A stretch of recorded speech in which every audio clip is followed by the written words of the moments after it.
Hi, my name is Nayeli, and I will be presenting compliance and moral right to healthcare. Let's get started.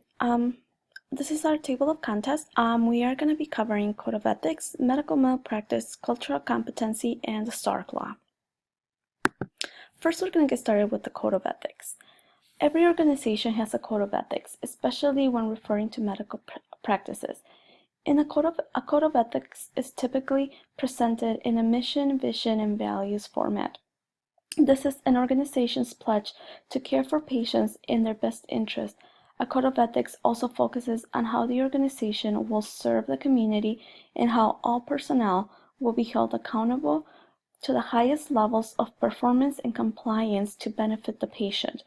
Code of ethics sets the groundwork for expectations on other areas such as malpractice, which gets us to our next slide, medical malpractice. Medical malpractice is negligence by act or omission by a healthcare provider where the treatment provided falls below the accepted standard or practice in the medical community and causes injury or death to the patient. When a patient receives careless treatment from a healthcare provider, causing severe health risks, side effects to a patient, the patient has the right to seek financial retribution. So basically, a patient has the right to seek a lawsuit and demand to get some type of financial compensation for the damages caused. Any healthcare provider can cause harm to a patient, whether they mean to or not. It still might affect the patient in a lifetime term, and this can be this can affect them, like I said, for life. A patient has the right to get financial support of this. Therefore, all healthcare providers are required to carry malpractice insurance because, like mentioned a second ago, whether it's an issue happens, plan or unplanned, is still very expensive and can cause severe hardship financially on an organization. This will take us to the next slide, which is the Stark Law. Stark Law is another law focusing on patient care and ensuring that the patient is receiving the best care. The Stark Law's main focus is referral provision and billing provision.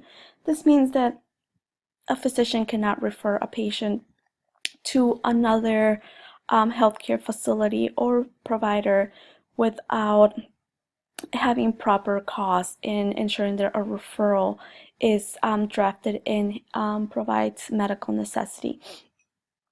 The Stark Law looks into assuring that all providers are serving patients in the patient's best interest by ensuring that no unnecessary services are rendered. Stark Law ensures that there is no conflict of interest between referring facilities and the Stark Law also ensures that there is no excessive billing or fraudulent coding to increase reimbursement. So this also means that a patient will never be overcharged or overbilled for a service that was unnecessary or not provided at all. And our last slide is going to be cultural competency. Cultural competency is very widely practiced in the healthcare field because it's so important. This means understanding patients' cultural background and their beliefs. Some patients have certain cultural, religious beliefs that prevent them from having services done, and this has to be acknowledged by the healthcare provider and respected. The best example I have is blood transfusions.